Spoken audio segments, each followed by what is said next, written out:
মৃত্যুর সময়ও শেষ মুহূর্তে ওই সময় কি মানুষ দুনিয়ার কথা ভাবার সময় আছে?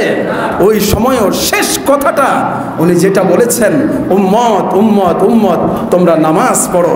কারণ নামাজ যদি না পড়ো কিয়ামতের ময়দানে আমাকে রসুল হিসাবেও দাবি করতে পারবা না, আর আমিও তোমাকে উম্মত হিসেবে দাবি করতে পারবো না। কথা বলেন ঠিক কিনা? নামাজ যদি ঠিক থাকে তাহলে আল্লাহর ওয়াদা যে একটা উম্মতকেও আল্লাহ না দেখায় জাহান্নামে দিবে না। যখন এই উম্মতগুলোকে রসুলের সামনে পেশ করা হবে, আপনি বলেন আপনার আমল নামাটা যদি রসুলের কাছে দেওয়া হয়, শনিবার নাই, রবিবার নাই, মঙ্গলবার নাই, ফজর জোহর আসর মাগরিব এক ওয়াক্ত নাই, আল্লাহর হাবিব তখন কি বলবে? এই আমার উম্মত, কি আমল নামা নিয়ে তুমি আমার কাছে আসলা? এই জন্য কি আমি দান দান মোবারক শহীদ করেছি? এই জন্য কি আমি রসুল তায়েফের ময়দানে এত মাইর খেয়েছি? এই জন্য কি আমি রসুল হেলমেট মাথায় ঢুকে রক্তাক্ত হয়েছি? এই জন্য কি আমি পেটে পাথর বেঁধেছি? এই উম্মত কি নিয়ে এসেছো? এই আমল নামা আমাকে তুমি কেমনে দিবা, আর আমি বা আল্লাহর কাছে কেমনে পেশ করব? কথা বলেন ঠিক কিনা? আর জোরে বলেন ঠিক কিনা?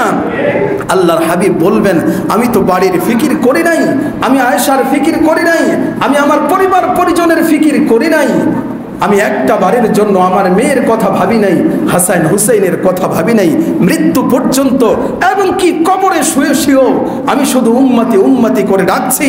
কিয়ামতের ময়দানে যখন সব মানুষ দাঁড়াবে, আমি রসুলও দাঁড়াবো, আমাকে দেখে সমস্ত মানুষ অবাক হয়ে যাবে, চিনতে পারবে না, পুরো শরীরটা কাদো মাখা থাকবে। জিজ্ঞেস করা হবে, ওগো মুহাম্মদ আপনার শরীরে এরকম কাদো মাখা কেন? আমি তখন জবাব দিব যে আমি কবরের মধ্যে শুয়ে শুয়ে আমার উম্মতের জন্য কেঁদেছিলাম, আমি আমার উম্মত যেন জাহান্নামে না চলে যায়, এই জন্য কবরে শুয়ে শুয়ে আমি কিয়ামত পর্যন্ত কেঁদেছি। ও মুসলমান, আসেন এই রসুলকে আপনাকে পরিচয় দিতে হবে, তো আমি আপনার উম্মত। কথা বলেন ঠিক কিনা? তো এই পরিচয় কিভাবে দিবেন? এই পরিচয়ের সবচেয়ে বড় পরিচয় হলো আপনাকে 5 ওয়াক্ত নামাজ পড়তে হবে। রাজি আছেন না ভাই? এই দরদি নবী কত ভালোবাসেন আমাদেরকে। আরে তায়েফের ময়দানে যখন আল্লাহর রসুলকে রক্তাক্ত করা হলো, আল্লাহ রসুল বসে বসে কান্না করতেছেন, চোখের পানি ফেলায় কাঁদতেছেন। জিবরাইল আলাইহিস সালাম চলে আসছে, বলছে ইয়া রাসূলুল্লাহ আপনাকে কান্না করতে হবে না, আপনি শুধু একটা বারের জন্য অনুমতি দেন, আমি এই পাহাড়গুলোকে দিয়ে এই তায়েফবাসীকে উল্টিয়ে মাটির নিচে মিশায়া দেই। আল্লাহর হাবিব তখন কি বলেছিলেন জানেন?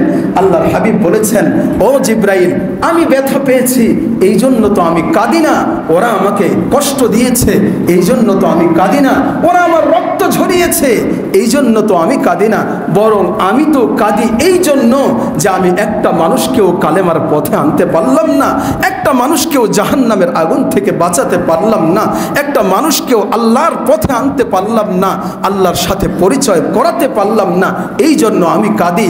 ও ভাই জিবরাইল, কখনো না পাহাড় দিয়ে তাদেরকে চাপা দিও না, পাহাড় দিয়ে চাপা যদি দাও তারা তো ধ্বংস হয়ে যাবে, তারা বেঁচে থাকুক আজ না হয় কাল, কাল না হয় পরশু, একদিন না একদিন এই তায়েফ থেকে একটা মানুষও যদি আমার কালেমার পতাকা তলে আসে, তার থেকে আরো 2 জন 10 জন 20 জন করে বাড়তে বাড়তে লক্ষ লক্ষ হবে, আর তুমি তাদেরকে গজব দিয়ে ডুবিয়ে দিও না। বলেন না সুবহানাল্লাহ? আরো জোরে বলেন না সুবহানাল্লাহ? এই উম্মতের শাফায়াত নিয়ে আমরা জান্নাতে যেতে চাই তো? নবীর এই নবীর শাফায়াত নিয়ে জান্নাতে যেতে চাই তো? আরে আল্লাহর রাসূলকে জান্নাতে নেওয়ার জন্য আমি তো ফুলসিরাত পার হয়ে জান্নাতে যাব, কিন্তু আল্লাহর রাসূলের জান্নাতে যাওয়ার জন্য বিশাল এক সিংহাসন আল্লাহ তাআলা পাঠিয়ে দিবেন জান্নাত থেকে। ও রাসূল